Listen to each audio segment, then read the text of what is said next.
Hello दोस्तों, मैं DJ Singh और स्वागत है आपका हेल्दी दुनिया में। आर्ट ऑफ हेल्दी लिविंग, इसमें जाने के लिए सबसे पहली जो तैयारी हमें करनी है वो है हमारी मानसिक तैयारी। तो आज के वीडियो में हम यही बात करने वाले हैं कि हम वो मानसिक तैयारी क्या है। देखिए, पहले मैं ले जाता हूँ आपको, जब हम प्रॉब्लम किसी पे आते हैं तो हॉस्पिटल भी जाते हैं तो सबसे पहले डॉक्टर हमें सुजेशन कर देता है कि भैया ऑपरेशन करना पड़ेगा, ये समस्या गंभीर हो गई है और अब ये चीज़ में प्रॉब्लम है और वो ऑपरेट करके ठीक करनी पड़ेगी। तो पहली चीज़ तो ये है कि वहाँ तो हम बिल्कुल मानसिक रूप में तैयार बैठे होते हैं कि हाँ ये कुछ होना है हमारे साथ। अब क्योंकि जैसे ही हम हॉस्पिटल में जाकर एडमिट होते हैं तो जाते तो चलते फिरते हैं, हम ठीक ठाक होते हैं, लेकिन जैसे ही डॉक्टर उस चीज़ को ठीक करने के लिए हमें ऑपरेट करता है तो हम बेड पर चले जाते हैं। तो अगर देखें तो हम इस वक्त हमारी बॉडी कंफर्टेबल फील कर रही है या पहले से ज़्यादा प्रॉब्लम में आ गई है? तो वो पहले से ज़्यादा प्रॉब्लम में है, क्योंकि कोई भी चीज़ अगर शरीर से हटानी है तो वो सेम वहाँ कुछ ना कुछ तो छेड़छाड़ करनी पड़ेगी। तो वहाँ जो कुछ वहाँ होता है, यहाँ आर्ट ऑफ हेल्दी लिविंग में भी हमने जो बॉडी में कचरा इकट्ठा कर रखा है, टॉक्सिटी इकट्ठी कर रखी है, उसको शरीर ने खुद हटाना होता है। तो उसके लिए भी हमें मानसिक रूप में तैयार रहना होता है। जब ये शुरुआत होती है तो बॉडी में कुछ ना कुछ हलचल होती है। तो जब भी बॉडी साफ़ होगी पहला चरण में, तो हमें कुछ ना कुछ अनकंफर्टेबल फील होगा। ये 2 दिन से लेकर ज़्यादा से ज़्यादा 7 से 8 दिन चलता है। तो इतने दिनों में जाकर के वो अपने आप सब कुछ ठीक होने लगता है। फिर जैसे जैसे टॉक्सिटी साफ़ हो गई, अगले चरण में बॉडी चली जाती है। तो मानसिक रूप में हमें इस चीज़ के लिए तैयार रहना चाहिए। सेकंड चरण जो होगा वो होता है कि जो फालतू की चीज़ें हैं, अब जैसे हमने अपने घर को साफ़ करना था, जहाँ उसी मैंने बताया कि जंगल का एक टुकड़ा था, उसको पार्क में तब्दील करना है, तो फिर सेकंड हम काम क्या करेंगे, पहले उस पर एक तो पहले फालतू की चीज़ें जो है वो हटेगी, सेकेंडरी उसमें जो कचरा वचरा है वो सारा उठा करके हम वहाँ से बाहर फेंक देंगे। तो एक कमरे से जब वो फालतू का सामान हटा दिया जाएगा तो होने क्या वाला है कि वहाँ वो खाली खाली लगेगा। इसी तरह से इतने सालों से हम इस दुनिया में जितने भी इंसान हैं, सभी में ने कुछ ना कुछ गंदगी शरीर में इकट्ठी कर रखी है। ठीक है, फालतू के फैट्स इकट्ठी कर रखी है, फालतू का पानी इकट्ठा कर रखा है, फालतू के ख़राब सेले इकट्ठे कर रखे हैं, या ये ऐसी चीज़ें जितनी भी हैं। तो ये जैसे जैसे शरीर हटाना स्टार्ट करेगा तो अब देखने वाले जो हैं, एक अजीब सी हमारी समस्या हम इंसानों में है कि जैसे ही शरीर इसको साफ़ करता है तो वेट कम होने लगता है, वो खाली खाली लगता है।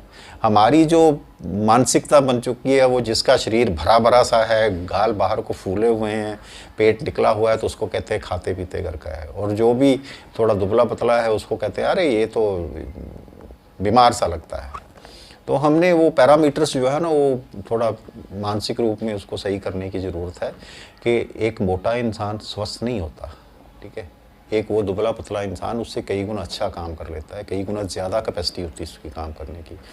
तो जैसे ही फालतू की चीज़ें शरीर में से सेकंड चरण में हटती है तो खुद तो इंसान फील कर रहा होता है कि मैं एनर्जी में हूँ, पहले से मैं बहुत बेटर फील कर रहा हूँ, एक हल्का बना रहा है।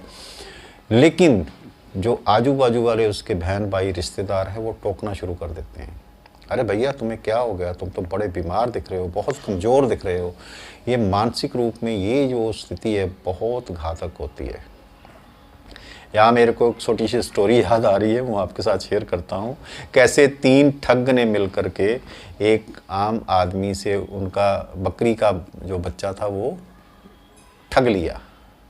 ठीक है, छीना नहीं, कोई छीनते तो वो चलाता, पता चल जाता कि मेरे साथ धोखा हो रहा है, लेकिन उन्होंने ठग लिया।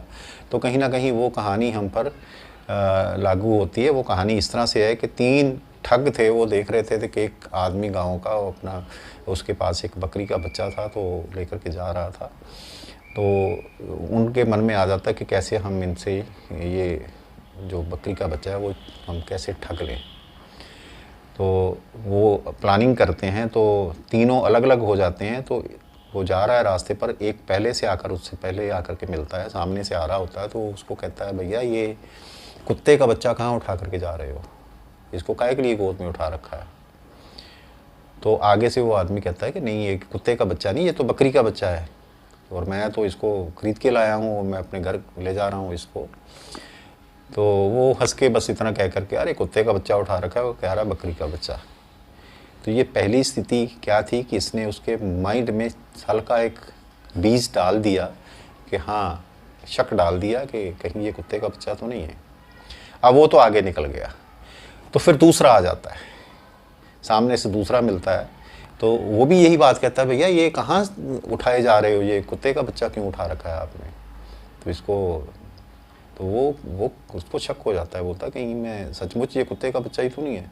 लेकिन सोचता है, फिर देखता है नहीं बकरी का बच्चा ही दिख रहा है, लेकिन माइंड में शक जो है वो और गहरा हो जाता है उसके कहने से। तो वो उसको भी कहता है कि नहीं ये तो बकरी का बच्चा है। तो वो भी कहता है अरे कुत्ते का बच्चा उठा के जा रहे हो, कह रहे हो बकरी का बच्चा है। तो वो भी चला जाता है ऐसे ही क्योंकि रास्ते में। तो अब उसके मन में शक जो है थोड़ा और गहरा हो जाता है। तब वो तीसरा जो है वो रास्ते में उसको मिल जाता है। तो तीसरा आकर के कहता है भैया ये कुत्ते का बच्चा आप कहाँ से लेकर आए हो, मेरे को भी लेना है कुत्ते का बच्चा, आप कहाँ से लाए हो।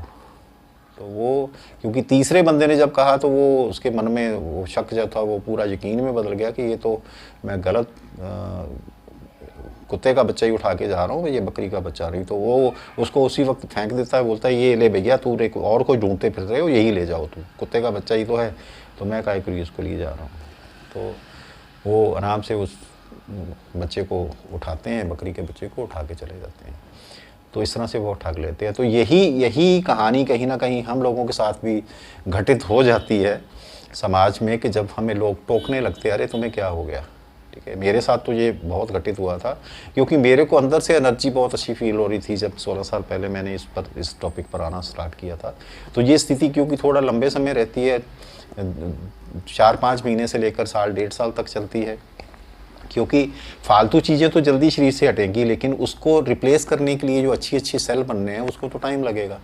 तो इसलिए वो देखने वाले हमें टोकते हैं जब वो हमारे मुरझाया थोड़ा सिकुड़ा हुआ चेहरा देखते हैं, जो फूला हुआ था, बॉडी में से फैट जो है वो गायब हो जाती है, एक्स्ट्रा पानी गायब हो जाता है, तो हम दिखने में कमज़ोर लगने लगते हैं। लेकिन हाँ, ये पक्का है कि अंदर से ताकत दुगनी नज़र आ रही होती है हमें, खुद हमें मोटिवेट होते हैं, लेकिन दूसरों को कहने पर कई बार हम इफ़ेक्ट कर लेते हैं। तो फिर इसको कहीं अगर मानसिक रूप में हम तैयार नहीं हैं तो वहाँ पर भी इसको छोड़ देते हैं। तो वहाँ भी हमें इसको छोड़ना नहीं है, मानसिक रूप में तैयार रहना है, और ये चरण है जिसमें से गुजरना पड़ेगा। और हॉस्पिटल में भी जब आप ऑपरेशन करवा के घर पहुंच जाते हो, जहाँ हॉस्पिटल में रहते हो पहले, फिर घर में जाते हो, तो कोई काम वाम होता नहीं है और बेड पर पड़े रहना पड़ता है, काफ़ी देर तक लंबा प्रोसेस चलता है, सेहत भी डाउन हो जाती है। लेकिन वहाँ क्योंकि वो चलन में है इसलिए वहाँ कोई नहीं कहता कि आप, वो कहते हैं हाँ कोई बात नहीं, हॉस्पिटल में ये सब हुआ है ना, ऑपरेशन हुआ इसलिए आप हो जाओगे ठीक, कोई बात नहीं। तो ये तो हमें भूलना नहीं है कि ये एक नेचुरल प्रोसेस वहाँ भी चल रहा है, यहाँ भी चल रहा है, यहाँ भी चलेगा। लेकिन यहाँ जो भी कर रही है बॉडी खुद कर रही है, तो हमें बल्कि उसके बेनिफिट्स ज़्यादा होते हैं। हम पैसा किसी को नहीं दे रहे और बॉडी खुद जो कर रही है बड़ी एहतियात के साथ बॉडी करती है। पूरा सिस्टम है जिसको काम पर हमने लगा दिया, हमारी बॉडी का भगवान ने बना रखा है ये सिस्टम। तो अब थर्ड चरण जो चरण है फिर वो स्टार्ट होता है। तो थर्ड चरण में साथ साथ हालांकि हेल्दी सेल तो डे 1 से ही आप खाना जब सही कर देते हो और इनपुट्स जो है सारी की सारी बॉडी को जो चाहिए, सही ऑक्सीजन ले रहे हो, सही पानी ले रहे हो, सही खाना खा रहे हो, तो रीजनरेशन सेल का हेल्दी होना शुरू हो चुका होता है। लेकिन साइंस इस बात को मानती भी है कि हमारी बॉडी के सभी सेल्स को बदलने में अप्रॉक्सीमेटली 2 साल लगते हैं। तो आज या 1 महीने में कितने % सेल अभी बदलेंगे। तो ये क्योंकि एक प्रोसेस है तो कम सेल आते हैं, तो इसलिए जो अच्छे सेल जो बन रहे हैं बॉडी में वो थोड़ा टाइम लगता है। जैसे एक कमरा हमने बिल्कुल अब साफ़ सफाई उसकी कर ली, कचरा बाहर फेंक दिया, अंदर झाड़ू पोछा अच्छी तरह से कर लिया, फिर से उसको वाइट वॉश करवा दिया, सब सही कर दिया। हाँ, डॉक्टर ने भी जैसे हॉस्पिटल में हमें ऑपरेट करके अंदर से जो भी गंदगी थी साफ़ कर दी, जख्मों की स्टिचिंग कर दी, प्रिकॉशंस हमें दे दिए, ये दवाइयाँ खानी है, सब चल रहा है। तो फिर धीरे धीरे रिकवरी स्टार्ट होती है। तो रिकवरी एकदम से नहीं होती कभी भी, वो टाइम लगता है। इसी तरह से यहाँ भी रिकवरी में टाइम लगता है। और धीरे धीरे सेल हेल्दी आते चले जाते हैं, और हमारी उसी के साथ जैसे जैसे बॉडी में से किसी भी ऑर्गन के खराब सेल हटते रिप्लेस होते जा रहे हैं हेल्दी सेल्स के साथ, तो वहाँ वो जब पूरे सेल बॉडी के हेल्दी जिस रेशो में होते जाते हैं, उसी रेशो में प्रॉब्लम जो है वो सॉल्व होती चली जाती है, दूर होती चली जाती है। तो ये जो ऑटो रिपेयरिंग सिस्टम है हमारी बॉडी का, जिसको हम एक्टिव करके आर्ट ऑफ हेल्दी लिविंग सीखना और मानसिक रूप में अपनी तैयारी करना, इन 3 चरणों में होगा। आप लोगों के साथ भी ऐसा ही होने वाला है। ये सबके साथ एक ही है। सृष्टि में जितने भी जीव हैं सभी में एक ही चरण है। वहाँ 100% बाकी जीव जो है इंसान के अलावा, वो क्योंकि 100% इसी चीज़ को डुप्लीकेशन अपनी अपनी जीवन में करते हैं। कभी भी किसी भी जीव का दूसरे का बच्चा जो है वो ये नहीं सोचता कि अरे मेरा, अगर शेर का बच्चा है तो ये कभी नहीं सोचता कि मेरा बाप तो शिकार करके खा रहा है या मेरी माँ शिकार करके खा रही है, तो मैं क्यों ऐसे खाऊं, मैं तो ठीक है कुछ और तरीका ढूंढूंगा। तो ऐसा नहीं है। वो सेम एक ही प्रोसेस में चलते हैं, एक ही तरह का खाना खाते हैं। इसीलिए वो, क्योंकि उन्होंने जाने अनजाने अपने बॉडी के रीजनरेशन सिस्टम को मेंटेन कर रखा है, इसीलिए उनमें कोई बीमारी नहीं है। और आज भी ना कोई उनका हॉस्पिटल, ना कोई दवाई, और वो एक स्वस्थ ज़िंदगी जीते हैं जंगलों में। तो हम समझदार इंसान क्यों ऐसा नहीं कर सकते? आसानी से किया जा सकता है, बहुत इजी है, सिर्फ हमें अपनी अपनी तैयारी की ज़रूरत है। सो आज से हम अपनी मानसिक तैयारी पहले रखें और अपने आप को स्वस्थ होने में मदद करें, शरीर को खुद मौका दें वो गलत चीज़ों को विड्रॉ करके हेल्दी उसमें ला सके। सो अगले वीडियो के लिए अब इजाज़त, अगली इन्फॉर्मेशन जो वहाँ पर होगी, तब तक के लिए आप सभी स्वस्थ रहिए, मस्त रहिए, तंदुरुस्त रहिए, और मिलते हैं अगले वीडियो में। नमस्कार।